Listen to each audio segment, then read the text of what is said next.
مجید وہ عظمت والی کتاب ہے جو ہمارے لیے رہبر ہے۔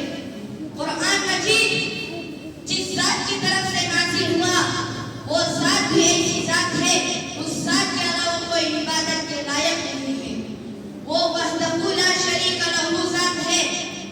قرآن مجید جس پیغمبر پر اترا وہ ایسا پیغمبر ہے جو تمام انبیاء کا سردار ہے، جن کی پوری زندگی میں پوری انسانیت کے لیے زندگی گزارنے کا نمونہ موجود ہے۔ قرآن مجید جو فرشتہ لے کر آیا وہ تمام فرشتوں کا سردار ہے، وہ ایسا فرشتہ ہے جو رب کریم کے نزدیک مرتبے والا ہے۔ قرآن مجید وہ عظمت والی کتاب ہے جو ہمارے لیے رہبر ہے۔ قرآن مجید وہ عظمت والی کتاب ہے جو حق اور باطل کے درمیان فرق کرتی ہے۔ پھر کیوں نہ کہوں یا الہی تو ہمیں عامل قرآن کر دے، یا الہی تو ہمیں عامل قرآن کر دے، پھر نئے سرے سے مسلمان کو مسلمان کر دے۔ سامعین مکرم، اب ذرا اسلاف سے قرآن مجید کی عظمت کو معلوم کرتے ہیں۔ کسی نے امام اعظم امام ابو حنیفہ رحمۃ اللہ علیہ سے پوچھا، امام صاحب آپ نے قرآن کو کیسے پایا؟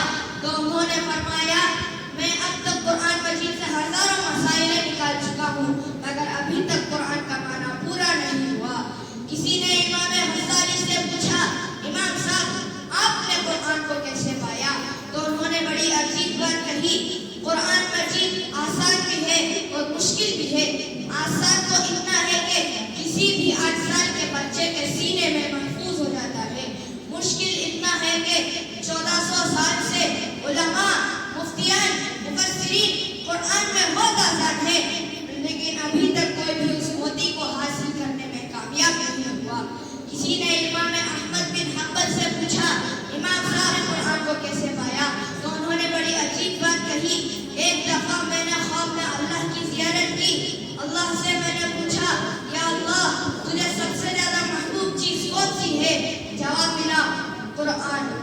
پھر میں نے پوچھا، فہمن او کان بلا فہمہم، سمجھ کر پڑھیں تب تجھے پسند، بغیر سمجھے پڑھیں تب تجھے پسند۔ جواب ملا، فہمن او کان بلا فہمہم، احمد جو کچھ بھی تو سمجھ کر پڑھتا ہے تب بھی مجھے پسند، جو کچھ بغیر سمجھے پڑھتا ہے تب بھی مجھے پسند۔ یہ شعر کہنے پر مجبور ہو گیا۔ سب سے بڑی عطا خدائے کریم کی وہ دولت ہے جو دی ہم کو قرآن کریم کی، اس کی مثال چاہے تو حشر تک نہ پائیں، پڑھتے رہے جو اس کو دور ہوں ان کی بلائیں۔ یا الہی تو ہمیں عامل قرآن کر دے، پھر نئے سرے سے مسلمان کو مسلمان کر دے۔ وہ پیغمبر جسے سرتاج رسول کہتے ہیں، اس کی امت کو ذرا تابع قرآن کر دے۔ والآخر دعوانا